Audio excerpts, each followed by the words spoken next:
लोकप्रिय जनप्रिय आदरणीय उड़ीसा प्रदेश कांग्रेस के अध्यक्ष आदरणीय भक्तचरण दास जी, मंच पर बैठे सम्मानीय इस जनपद के आदरणीय जिला अध्यक्ष जी, उपस्थित 5 बार एमएलए रहे उड़ीसा कांग्रेस की आवाज आदरणीय ताराभाई वानपति जी और हर दिल अजीज युवाओं के प्रेरणा स्रोत, संघर्षों के धनी और जिन्होंने आज एक मजबूती के साथ इस गंजाम जिले में अपने जनबल को दिखाने का काम और जिस मजबूती के साथ आप सबकी आवाज और आपके बीच में लोकप्रिय नेता, ऐसे नेता हम सबके मित्र साथी और आदरणीय विधानसभा के सम्मानित सदस्य भाई रमेश जैना जी, हमारे विधायक भाई आदरणीय दशरथी गोमांगो जी, सम्मानित आदरणीय विधायक नीलम देव हुक्का जी, सम्मानित आदरणीय पूर्व विधायक और उड़ीसा कांग्रेस के प्रदेश उपाध्यक्ष भाई लालचंद महापात्रा जी, सम्मानित सुब्रमण्यम नायक जी, साका सुजीत जी, रविंद्रनाथ शर्मा जी, दीपक भाई, विजया मदन जी, अमित भाई,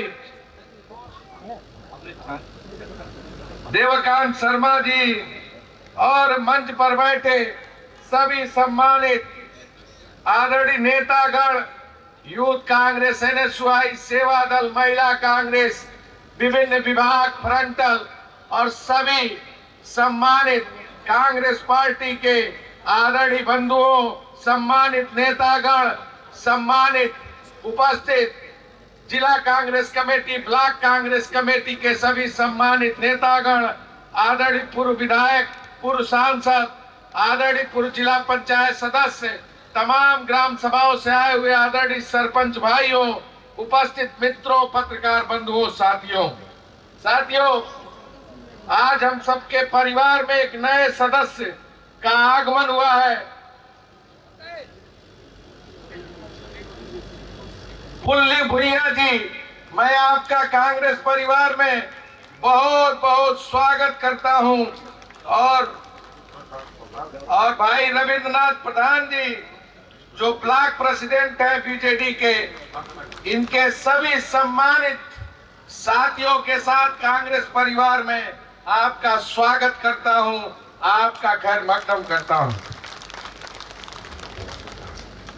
साथियों, हम सब लोग जब भुवनेश्वर से चले और रास्ते में जब हम लोगों ने गंजाम की सीमा में के पहले ही जब वहां से अपने गाड़ियों के साथ आगे बढ़ने और चलने का काम किया, आपके बीच के आपके लोकप्रिय जनप्रिय नेता और जिसे मैं क्या कहूं, अपने अद्भुत क्षमता के साथ हजारों नौजवानों के काफिलों के साथ मोटरसाइकिल रैली से, गाड़ियों की रैली से जो भूतपूर्व स्वागत किया, इसके लिए मैं आपको बहुत बहुत बधाई और शुभकामना व्यक्त करता हूं। रमेश जैना जी ये वास्तव में एक लोकप्रिय जनप्रिय नेता है और आज जिस तरह ये अपने लोगों के साथ, कांग्रेस परिवार के लोगों के साथ, अपने कार्यकर्ताओं के साथ जिस विश्वास और जिस दमदारी से इन्होंने स्वागत किया, मैं आपका बहुत बहुत आभारी हूं और आपका अभिनंदन करना चाहता हूं।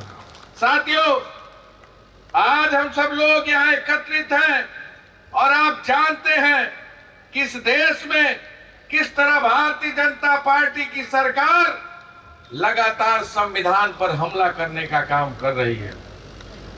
ये भारतीय जनता पार्टी की सरकार की मंशा स्पष्ट है, वो चाहती है कि गरीब, शोषित, दलित, पिछड़े आदिवासियों के अधिकारों को छीन लिया जाए, आपके जंगल को छीन लिया जाए, आपकी जमीन को छीन लिया जाए, आपके रोजगार को छीन लिया जाए, आपके आरक्षण को छीन लिया जाए। और निरंतर इस प्रयास को भारतीय जनता पार्टी और भारतीय जनता पार्टी के नेता लगातार दोहराने का काम, बताने का काम और अपने चाल चरित्र और चेहरे से पहचान कराने का काम कर रहे हैं। आदरणीय राहुल गांधी जी लगातार संविधान बचाने की बात कर रहे हैं। आखिर ऐसी कौन सी स्थिति आ गई, कौन सा कारण आ गया कि आदरणीय राहुल गांधी जी को लगातार संविधान बचाने की बात करने की जरूरत पड़ी? ये बात आपको सोचना पड़ेगा, ये बात आपको चिंतन करना पड़ेगा, ये बात आपको मंथन करना पड़ेगा, ये बात आपको विचार करना पड़ेगा। इस बात पर लगातार जोर देकर चर्चा करनी होगी। इस बात पर आपको निरंतर अपने सोच को बनाए रखनी होगी। साथियों, जिस तरह ये भारतीय जनता पार्टी, ये जो संविधान है जिसमें आपके अधिकार सुरक्षित है, धीरे धीरे इस संविधान के सारे अधिकारों को बदलने का काम शुरू करने का काम करें। आप जानते हैं 2013 में भूमि अधिग्रहण कानून आया और उसमें स्पष्ट रूप से उल्लेखित हुआ कि कोई भी जमीन अगर अधिग्रहित की जाएगी तो उस क्षेत्र के, उस गांव के 75% लोगों से पहले संस्तुति ली जाएगी। हम लोग कल गए थे लकई बसवी गांव में और वहां अंगुल जिले का एक गांव है जिसका नाम लकई बसी है। उस गांव के लोग अंगुल जिले में संविधान बचाओ सभा में आए थे। वो बता रहे थे 2017 में उनकी जमीन को अधिग्रहित किया गया कोल माइंस के लिए। 5000 परिवारों को उनके घर छीन लिए गए, उनकी जमीन से उनको खाली करा दिया गया और ये कहा गया कि आपको जमीन के बदले नौकरी दी जाएगी, आपको जमीन के बदले विस्थापित किया जाएगा, आपको जमीन के बदले आपको उचित मुआवजा दिया जाएगा।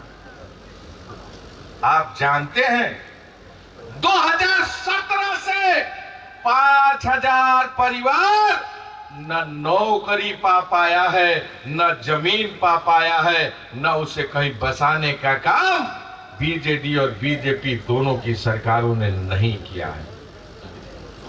31 कोल माइंस है, 23 नया कोल माइंस स्थापित होने वाला है। सबसे ज्यादा धनी वो क्षेत्र अंगुल जिला है जहां पूरे देश के बिजली के उत्पादन के लिए कोयले की खपत की जाती है, कोयला निकाला जाता है और अदानी, अंबानी, एनटीसीपी, जिंदल, भूषण स्टील जैसे बड़ी बड़ी कंपनियां हैं, लेकिन उन कंपनियों का हालत यह है आपके खान खनिज संपदा को तो लूट रहे हैं, लेकिन वहां के लोग रोज गरीबी के ऐसे हालात, ऐसे आयाम में जीने पर मजबूर है कि उनको 2 वक्त की रोटी नसीब नहीं है। सबसे ज्यादा किडनी के बीमारियों से ग्रसित है लोग। 23% बच्चे कुपोषण के शिकार हैं। इंसेफ्लाइटिस जैसी गंभीर बीमारियों ने वहां दस्तक दिया है और हालत यह है कि वहां के लोग प्रदूषण में पूरी तरह परेशान हैं। वायु प्रदूषण, पानी प्रदूषण, उसके बाद भी उनके जीवन जीने का संसाधन सरकारें नहीं दे रही हैं। यह जो क्षेत्र गंजाम है, इस क्षेत्र का अपना एक बड़ा नाम रहा है, क्योंकि यहाँ के मुख्यमंत्री नवीन बाबू जी यहीं से विधायक चुनकर जाते रहे। आज भी आपके विधायक हैं। 25 सालों तक उन्होंने सरकार चलाई है। नवीन बाबू को उड़िया आती है? आती है भैया, आती है। जब नवीन बाबू को उड़िया नहीं आती तो आपने उनको विधायक कैसे बना दिया?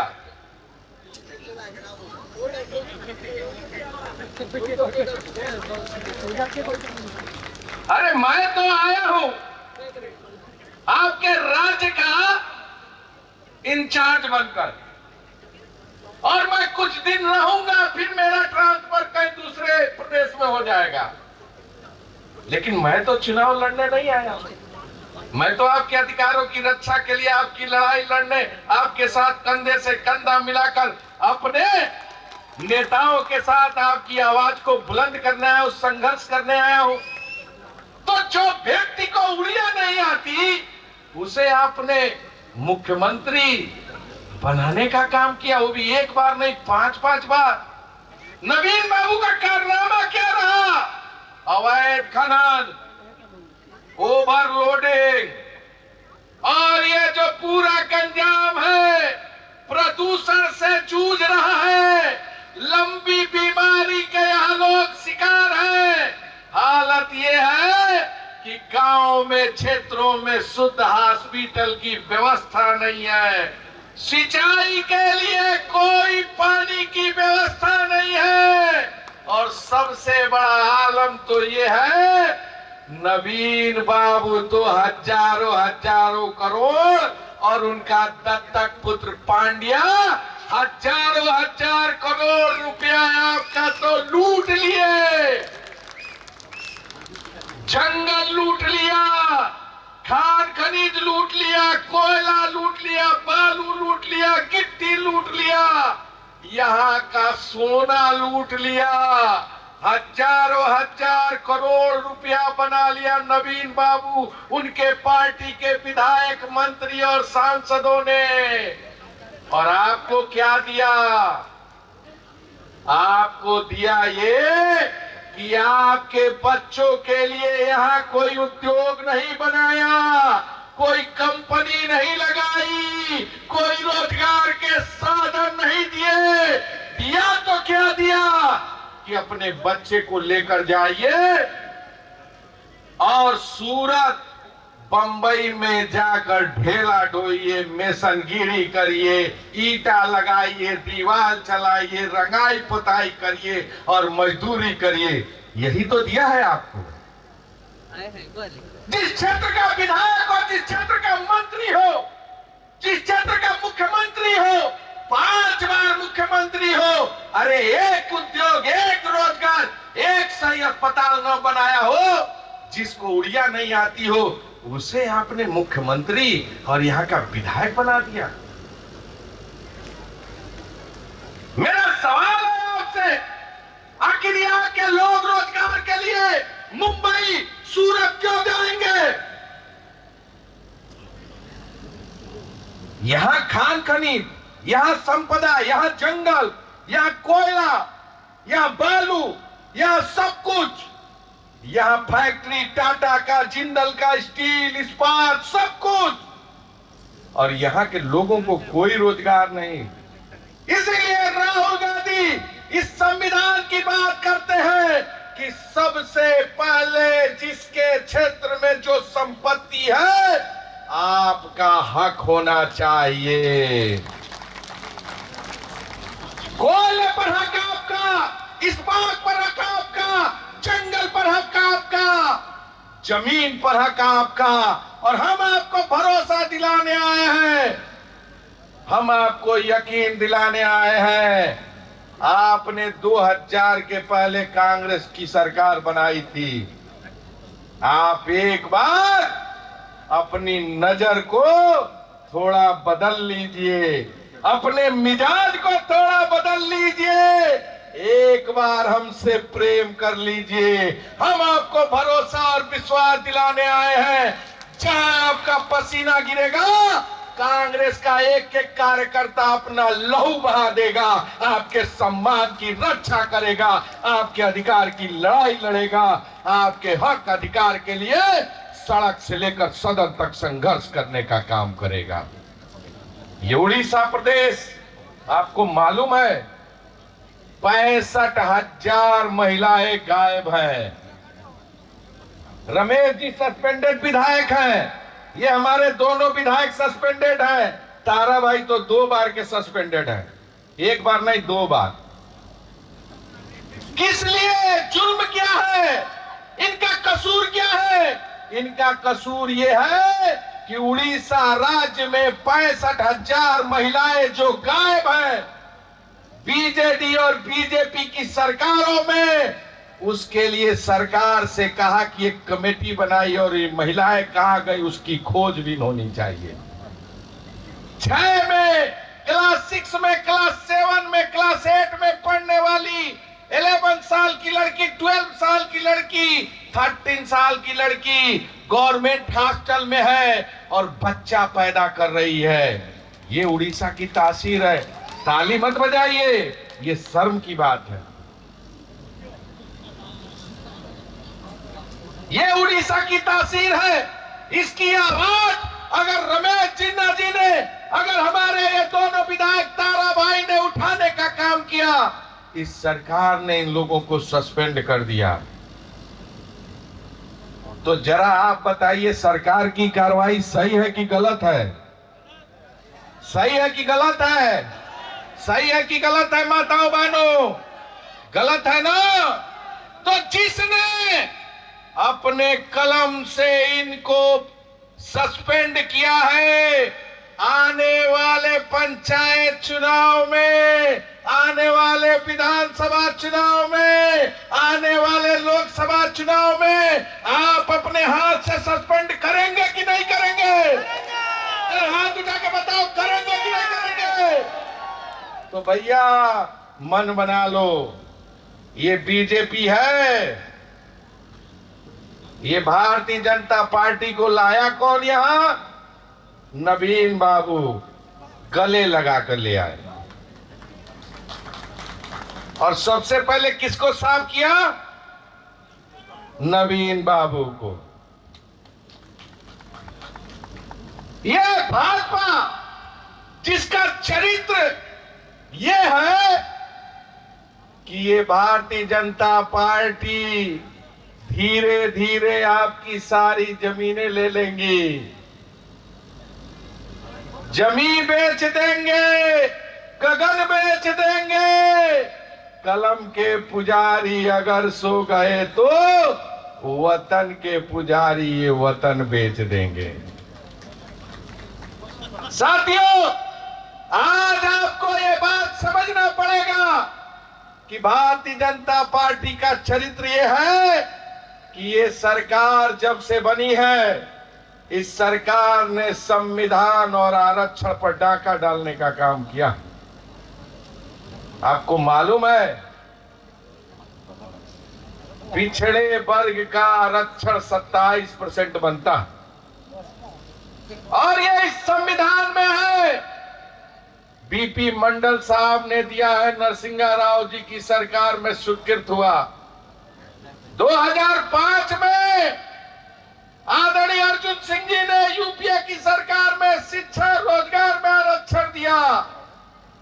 15(5) के अंतर्गत पिछड़े, दलित और आदिवासियों को यह अधिकार दिया कि प्राइवेट इंस्टीट्यूशन में भी आपको आरक्षण मिलेगा। तमिलनाडु में 50% आरक्षण है पिछड़ों को, तेलंगाना में 43%, कर्नाटक में 53% और आपके उड़ीसा में शिक्षा में 0% था। रोजगार में 11.24%। और जब हम लोगों ने घेराव किया मुख्यमंत्री के कार्यालय के आगे, 2 दिन आंदोलन किया, आनन फानन में शिक्षा में इन लोगों ने 11.24% दिया। 2-4% देने के बाद भी इन्होंने तकनीकी शिक्षा में नहीं दिया। आप ये सोच रहे होंगे इस आरक्षण से लाभ क्या होगा? ये आरक्षण आपके जीवन और आपके भविष्य को तय करता है। आप नहीं चाहते आपका लड़का डॉक्टर, इंजीनियर, आईएएस, आईपीएस, दरोगा बने? चाहते कि नहीं चाहते? अगर बराबरी और गैर बराबरी में दूरी खत्म करना है तो निश्चित तौर से आरक्षण अपना अधिकार है, इसको लेने का काम करना है। चूंकि बातें बहुत हैं और भी हमारे नेता और वक्ता बोलेंगे, मैं निश्चित तौर से आपसे कहना चाहता हूं, आदरणीय राहुल गांधी जी दलित, पिछड़े, आदिवासियों के अधिकारों की लड़ाई लड़ रहे हैं, अल्पसंख्यकों के अधिकारों की लड़ाई लड़ रहे हैं और निश्चित तौर से हमें मजबूती से उनके साथ खड़े होना है। खड़े होंगे कि नहीं होंगे? खड़े होंगे ना? राहुल जी के साथ खड़े होंगे ना? संविधान के साथ खड़े होंगे ना? तो संविधान के साथ खड़ा होना है, राहुल जी के साथ खड़ा होना है और संघर्ष करना है। आवाज आप दीजिए, हम आपके साथ आपकी आवाज को मजबूती से उठाने का काम करेंगे। बहुत बहुत धन्यवाद। जय हिंद, जय भारत, जय संविधान, जय बापू, जय भीम।